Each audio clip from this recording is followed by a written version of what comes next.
Today we are reading Are We There Yet? A Journey Around Australia.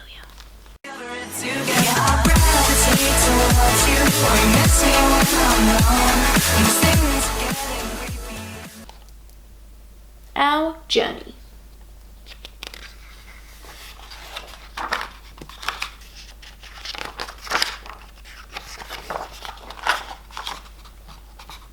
Starting out. The year I turned 8, Mum and Dad took us on a trip around Australia. Luke, Billy and I missed school for a whole winter term. Nan and Papa stayed behind to look after Buffy and Tigger and Bess. We towed Papa's old camper trailer and it was our home for 3 months.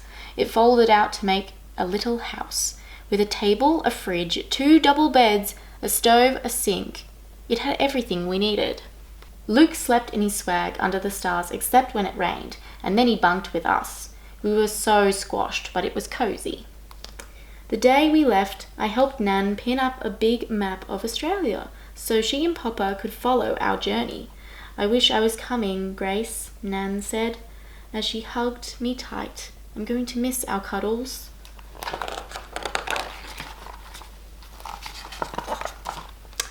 On the road at last. I waved to Nan and Papa until Dad turned onto the road leading out to the highway. I felt sad and excited at the same time. Nobody said anything for ages, not until we reached the coast. We saw the last autumn leaves fluttering like flags on the grapevines at the Barossa Valley. On our first night we camped on the edge of the Flinders Ranges. It felt like we were the only people in the world. At the Streaky Bay we stuck our heads in the mouth of a great white shark. We made letters with our shadows at Murphy's haystacks. The giant boulders glowed in the afternoon sun. That evening at the campground, Mum said Billy had to use the woman's bathroom because he was still little. He was embarrassed. Okay, he said, but if anyone comes in, call me Kylie. We drove past the wheat silos and windmills, and Billy said, Are we there yet? It took us 2 days to cross the Nullarbor Plain. I waved to people in passing cars and trucks, and they always waved back. We all had our favourite positions in the car. Dad loved driving, Luke rode shotgun, Billy and I shared the middle, Mum liked the back where she could lie down and read. The Great Australian Bight looked like a giant had bitten a huge chunk out of Australia. Dad and Luke stood right on the edge of the cliff, but Mum stayed back. She held on to Billy and me so tight that my hand went numb. Ooh, she said. I can't look. At head of Bight we saw 10 whales in the sea below us. A mother and her calf were rolling and wallowing together. Their mournful music sounded like an underwater orchestra. It's making me sleepy, I said to Mum. They must be singing a whale lullaby. Over the desert and in to the west. At Aluka we had sandy sandwiches near the ruins of the old telegraph station. Next day we travelled for nearly 150 kilometres, a dead straight road. Dad pretended to drive with his eyes closed, but I could tell he was peeping. Luke surfed on stone at Wave Rock, but Dad waited for real waves at Rottnest Island. The quokkas came so close to me I could see their tiny whiskers. After Perth, we went to see the pinnacles. They poke up right through the sand like giant limestone fingers. What the pinnacles really are. What is hidden under the ground. It was so windy at Geraldton that the trees grew sideways. We drove past the pink tapestry of wildflowers and Billy said, Are we there yet? The further north we travelled, the hotter it became. We stood in the shallows at Monkey Mia to see the dolphins. Too crowded, said Dad. I liked it better when it was just us and the whales. Mum made me wear my hat all the time. Hats and sunscreen, she'd say every time we stopped. This sun will burn you to a crisp. My stupid hat. That afternoon, Mum and Billy and I had a picnic in the dunes, then fell asleep like a pride of lions. Later, we went for a dip. A dolphin came up close and swam right between us. We went snorkeling at Turquoise Bay. A gentle current carried us over the coral reef as though the ocean was giving us a tour. There were so many fish, like sparkling jewels. My favourites were the tiny blue angels. The outback.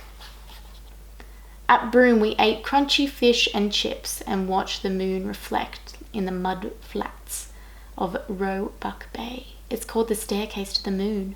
The next day we camped at Windjana Gorge. Mum loved the trees. They look like opera singers, she said. Dad and Luke called them upside-down trees. We flew over the bungle bugs in a helicopter without any doors, and my stomach turned inside out. I can't look, said Mum again. At Tunnel Creek, we waded through an underground river. The dark water came right up to my armpits. Something slimy slithered past my legs. I screamed. Luke said, "Don't be such a sook." Heading south on the Tammy track, the sand was so deep our car got bogged. Everyone felt hot and grouchy, and Mum was worried that we'd be stranded in the desert. Luke found a tiny, thorny devil standing fierce as a dragon, and that cheered us up. A football team helped push us out, and Billy said, "Are we there yet?" At Alice Springs, we stayed with Mum's friend Ruth. The days were hot, but the nights were freezing. Luke and Billy played footy with some of the local boys. That afternoon, we drove out to see Uluru. Dad spotted it first when we were still 35 kilometres away. Wow, that's a big rock. At sunset, we watched its colour fade to purple. Ruth took us to her school, and a teacher showed Mum and me how to dig for witchetty grubs. They tasted like egg yolk, runny and delicious, with a crunchy head and wriggly legs. Mum wouldn't try one. "No thank you," she said. "I'm still full from breakfast." We hiked between the round domes of Katajua. The trees whispered to us as we walked through the Valley of the Winds. Uluru is the heart of Australia, a huge red heart right in the middle of the country. One day we got up early in the cool of the morning and walked around the rock. I felt as tiny as an ant. The top end. We floated down Catherine Gorge below the towering Orchard Cliffs. "This is the life," said Dad. "Just wake me up if we come to a waterfall." We drifted so slowly that even a tortoise swam past us. We stayed with our cousins in Darwin and played in their shady pool until we were as wrinkly as prunes. At night, the ceiling fans whirred constantly overhead. Even a sheet felt hot. Tiny grey geckos hunted insects on the wall. Mum and I loved the market at Mildy Beach. There was so much yummy food, it was hard to choose. We ate satay prawns and drank mango smoothies as we watched the sunset. We drove across the floodplains past egrets and jabiroos, and Billy said, "Are we there yet?" At Katadoo, we went on a billabong cruise. The boat drew so close to one enormous crocodile that I could count its teeth. Luke caught a huge fish at the East Alligator River. It was so big, we invited all the other campers to Luke's Barramundi barbecue. We swam at Geelong, where there were no saltwater crocodiles. The water was so cool and silky, Dad kept diving under and grabbing my feet, and even though I knew it was him, I screamed every time. Tony, our Katadoo guide, led us through galleries of rock art.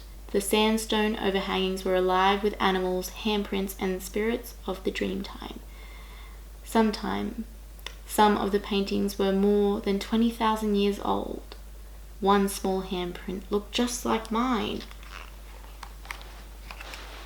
The far north. As we travelled on the Barkly Highway, we caught up with one big mob of cattle. We stopped to share our cool water with the dusty drovers, and the boss let me ride his horse for a little way. Taffy was the same colour as Bess, and just as gentle, but twice as tall.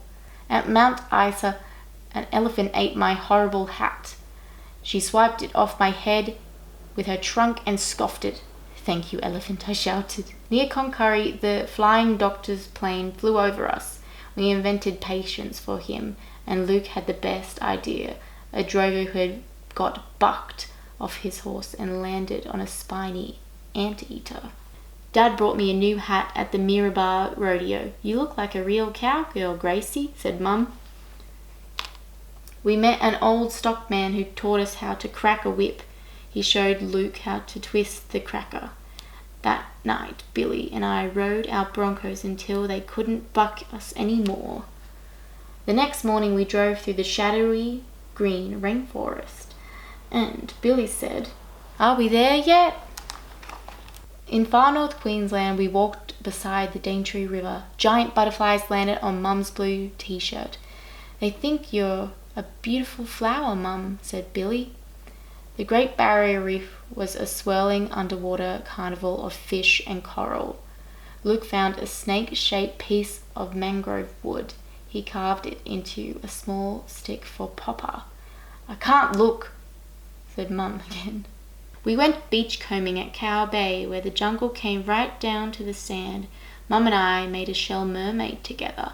"When the tide comes in tonight, she'll swim out to sea," said Dad. I imagined her out there riding her dolphin like an ocean cowgirl. Heading south. In Cairns we spent all our time at the pool. One day Mum crashed into Billy on the water slide and got banned for the whole afternoon. At Hinchinbrook Islands we hiked for hours to swim at Mulligan Falls. That evening we were so tired and sore we all needed a back rub. We left the coast and drove inland to visit our friends at Miles. We all helped on the farm and Luke had a go at shearing. The sheep looked skinny and embarrassed without their wool. At Surfers Paradise we rode on a scary bungee ride. "Ah!" moaned Dad as it catapulted up. "I can't look." But Mum laughed as she spun above the lights. "I can look," she shouted. Later that week we caught heaps of fish off the jetty at Forrester. Boats skimmed across the sea as we drove down the coast, and Billy said, "Are we there yet?" When we got to Sydney, we parked our van in Uncle Pete's garden. The next day at the zoo, a baby elephant stared hungrily at my hat, so I ran. "No way," I yelled. "I like this hat." Uncle Pete's dog Bongo towed Luke all the way along Bondi Beach. One day we went bushwalking in the Blue Mountains. Oil evaporating from the eucalyptus leaves made the blue haze. Mum and I imagined the kind of clothes the three sisters would wear. On our last night in Sydney, we had a picnic overlooking the harbour. Cascading fireworks exploded across the sky and their reflections shimmered on the water. It felt like a farewell display just for us. The cold country. On our way to the mountains, we stopped at Canberra and spent a whole day visiting galleries. Mum and I always liked the same paintings. Winter had arrived in the south and it was freezing at Mount Hotham. Billy and Luke and I had never seen snow before. We caught snowflakes in our mouths and wore socks on our hands to keep them warm. Billy made a Ned Kelly helmet at Glenrowan. "Bail up," he said. "I'm a bush ranger."